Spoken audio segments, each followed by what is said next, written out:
Hello, and welcome back to Diecast Graveyard. My name is Paul. Thanks for joining me today. Today we've got a Hot Wheels 1936 Ford Coupe. Now, as you can see, this car is in pretty rough shape. But notice how the wheels are bent in, and a lot of people ask, why is that? I always find Hot Wheels cars like that.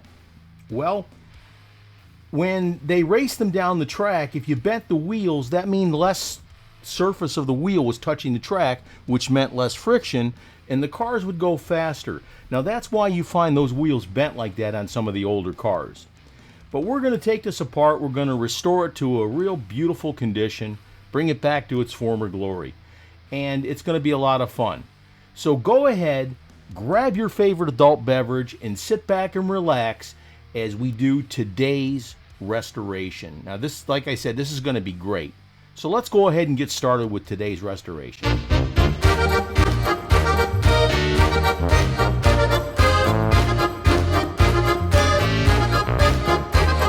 It's time to start the autopsy.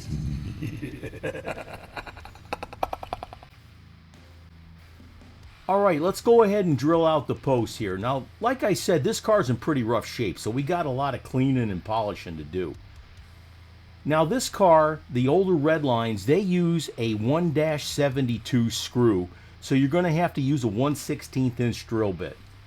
When you punch the center of the rivet here, you have to make sure that it's precisely in the center. If you waver to one side or the other, you are going to blow out the post and it's going to ruin your restoration. So please be careful with how you do this. Make sure that it is very centered and you use a 1/16 inch drill bit here. And there's today's tip from your Uncle Paulie.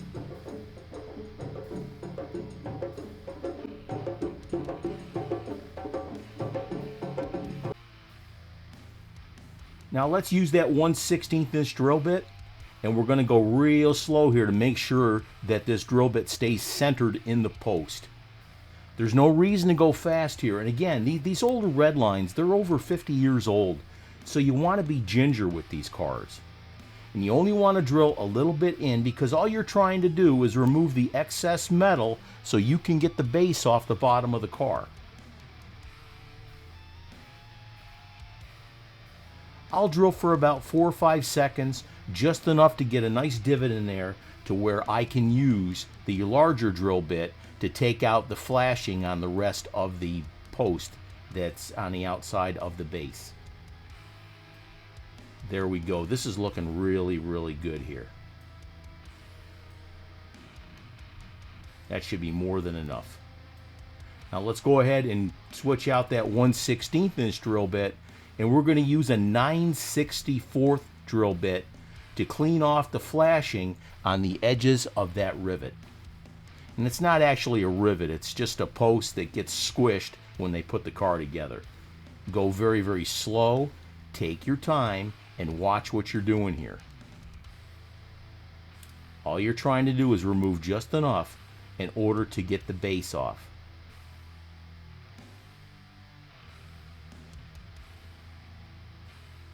I can't tell you how many times I messed up the post when I first started doing this hobby.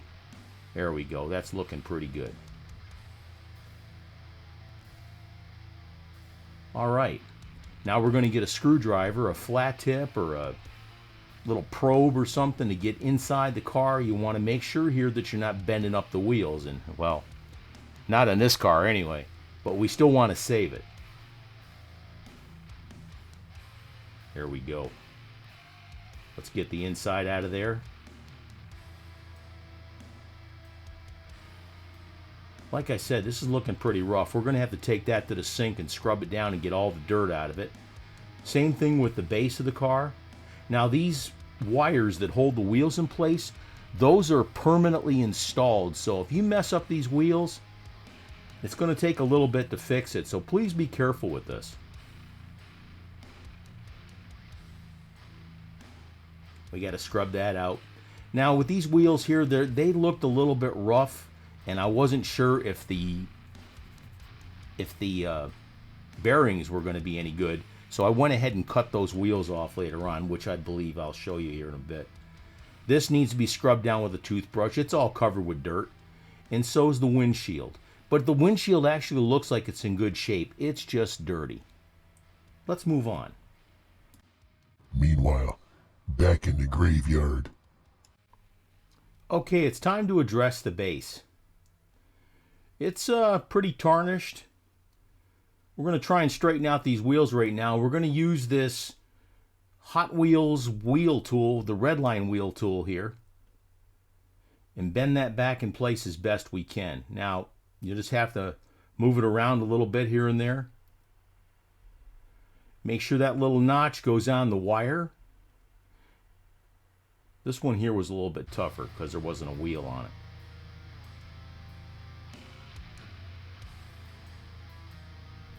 Get it in between the bearing and the base. I guess let's try and bend it by hand, huh?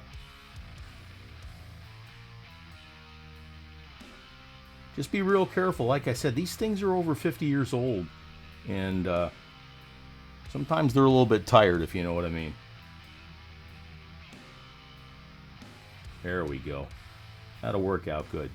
It really sucks that the wires on this to hold the wheels in place are permanently installed. Now, if you absolutely had to, you could put an axle and a tube system in there to replace these wheels. But if we can keep it original, we'll do that the best we can. Yeah, that one there is pretty loose, but we're not going to replace it.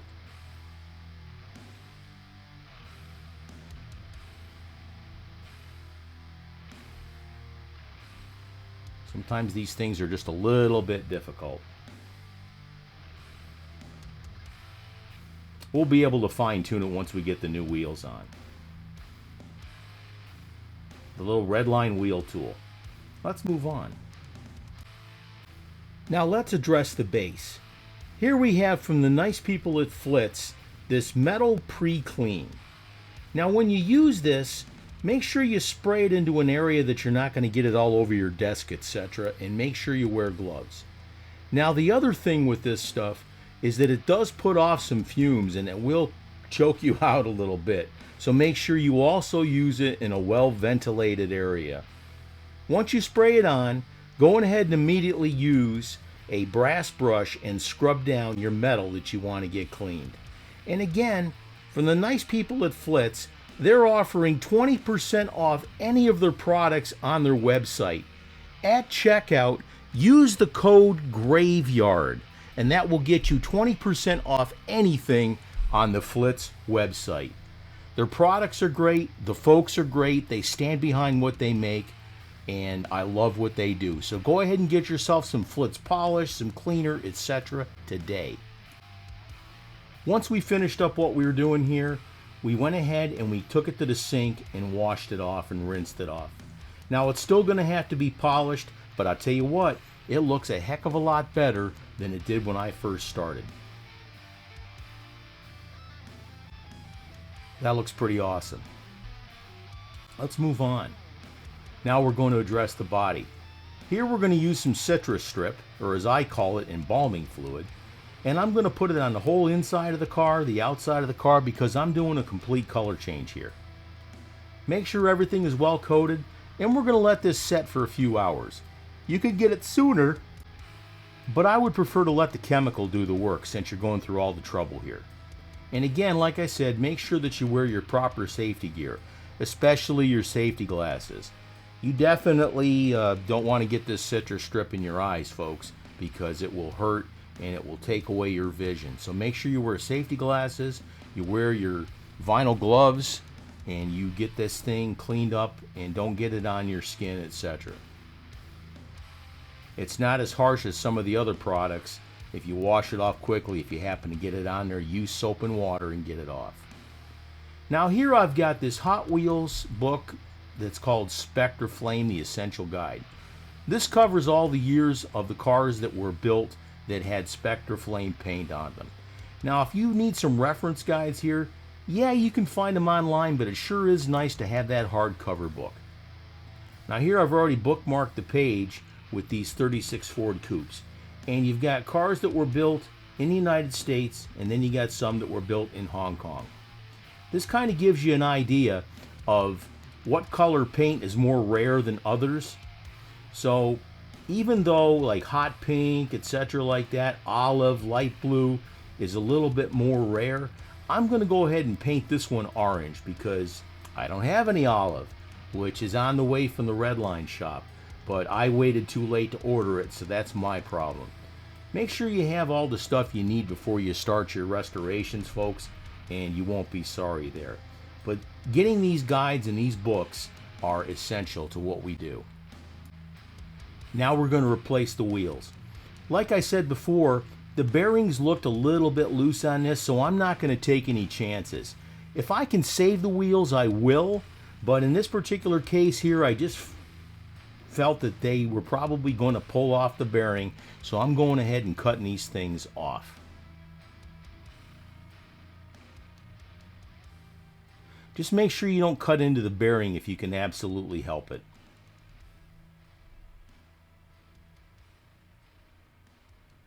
Okay, we'll set that aside and we'll get back to it later on when we put those new wheels on. Let's go ahead and continue. Here we got some great products from Flitz, and like I said, this stuff is fantastic. They make all kinds of products. You got your ceramic gun sealant, you've got this matte finish cleaner, which is outstanding. I've used this on other parts of my truck and stuff like that. You've got Flitz polish in the small bottle. If you didn't get the tube, that's fantastic. You got this metal pre-clean, which we used a little bit earlier. We got these smaller bottles of Flitz polish, or small tubes, excuse me. We got calcium rust and lime cleaner, which instead of using CLR or Lime Away, you can use this. Big tube of Flitz here, so you can get it in different sizes. Folks, like I said, they've got so many products to help you with your daily routine. If you've got something that you've got to clean or polish or anything, it's fantastic. Now, we just happen to use this in the die-cast industry to polish things up, but they make so many things. They've got these polishing cloths here, too. This is fantastic stuff, guys.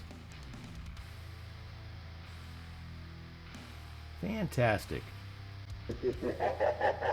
Don't forget to hit that subscribe button and click on that little bell to be alerted to any future videos that come out.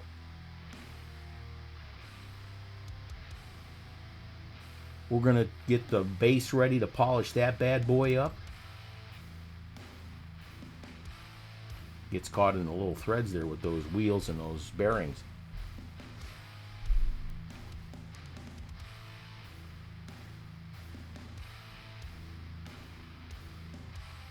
Now, when you use the polish, just use a little bit. This stuff will last you a very, very long time. But just use a little tiny bit. You can always add more, but it's awful hard to take it away. Well, it's easy to take it away, but you'll waste it, and there's no reason for it. So just use a little tiny bit, get it all over your surface, and then get in there with your polisher, your Dremel, or whatever it is you're using. Let's move on. Now, this video is a little longer than normal because I got a lot of stuff I'm going through here. Let's go ahead and start polishing this base with that Flitz polish. Make sure that when you're using your Dremel, you want to use this at low speed. If you use it at too high of a speed, you're going to burn the polishing product and it's going to turn black on the surface of your base. So turn it down low. You'll know how fast you need to go, but just don't go too fast because, like I said, it will burn the product and turn your base black. And it's awful hard to get off when it's like that.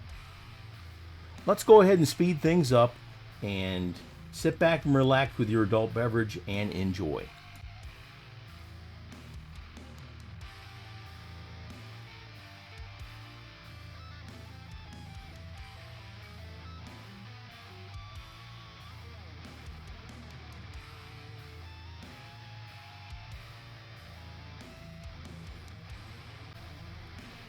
That's looking pretty good. Great stuff, guys. Make sure you get some of this here and use that 20% coupon. You're not going to find that on any other place online. So just get you some and use that 20%. and you won't be sorry because this stuff is fantastic. Let's go ahead and move on. Now we're going to go ahead and paint the body.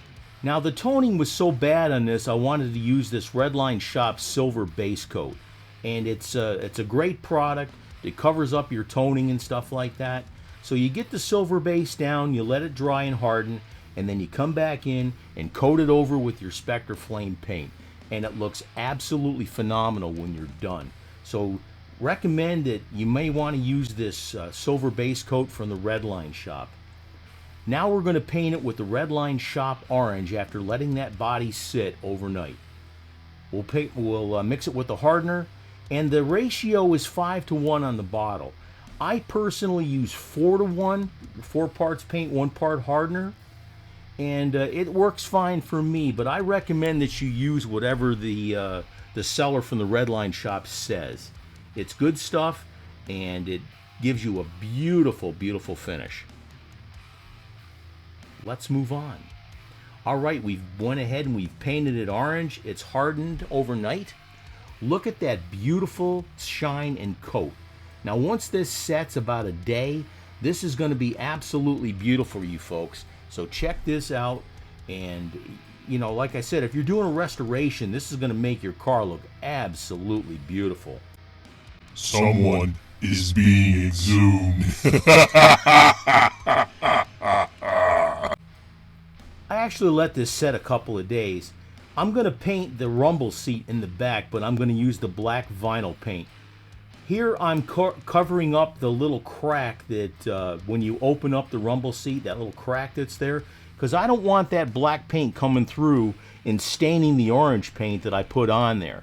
So I'm going to go ahead and seal that up, and I'm going to cover up any holes that possibly could get painted and let that paint leak through to contaminate the outside of the paint job. Now that's another tip from your Uncle Paulie. Just make sure that things are covered, and you want to use low tack tape, okay? Low tack tape, because when you go ahead and peel that tape off, you don't want it to peel off the beautiful paint job that you just put on there. Once we finish painting up the rumble seat, we're also going to do the black vinyl square on top of the roof. Now let's go ahead and speed this up, and like I said, sit back and enjoy your adult beverage, and if you drank it all, get yourself another one.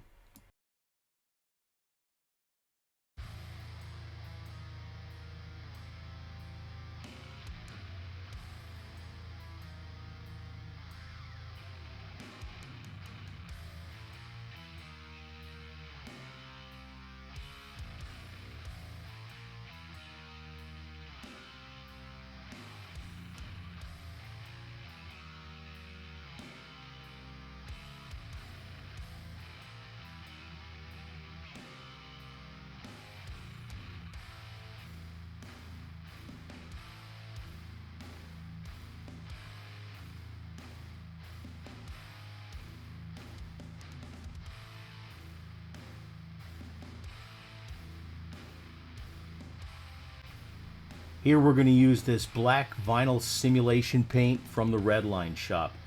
This stuff is great, especially if you're restoring an old Redline. Now you don't have to mix this with hardener, and you don't clear coat it for sure. Here's the rumble seat. You just put a few drops in your airbrush and go ahead and paint what you need to have painted. Don't saturate it, just put a little mist coat on there until you're satisfied with the way the finish looks. That looks great. Just make sure that all the areas that you want covered are covered so that they don't get contaminated. Let's go ahead and flip this over. Here we're doing the roof, and again we're putting just a little mist coat on there, and then we'll build it up slowly.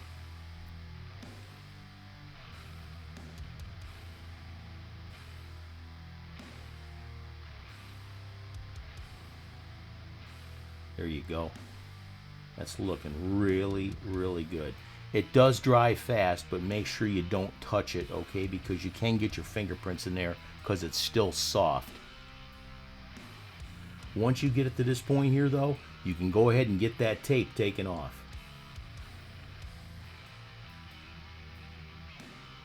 Just be careful.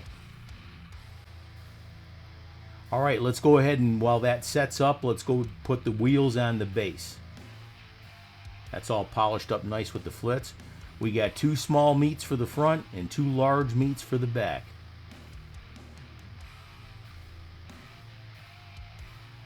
Go ahead and slip them on with your fingers. Just don't push them on too tight.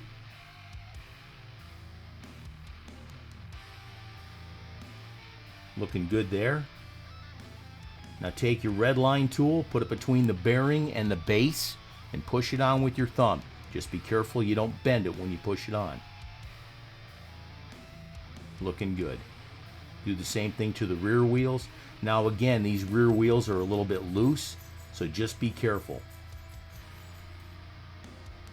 Looking great. Let's move on. Here's all the parts. We've got the body. That looks really nice. There's your rumble seat. Here's your base, all polished up with the flits. Got those brand new wheels on, also from the Redline shop. Here's the interior. We got that all cleaned up. And the windshield actually cleaned up really nice. Let's go ahead and give our creation life. Lies! Lies, do you hear me? Give my creation life!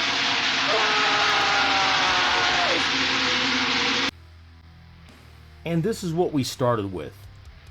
A Hot Wheels 36 Ford Coupe. In pretty rough shape.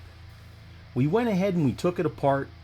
We realized that everything had to be cleaned up because it was full of dirt on the inside. We got all the paint off with some citrus strip there. We cleaned up the base with the products from Flitz, those wonderful folks from Flitz, and we painted it up with some Redline Shop Spectre Flame Orange after putting down the silver base coat. But if you want to do this, you can get all the stuff you need to restore your Redline Hot Wheels car at the Redline Shop.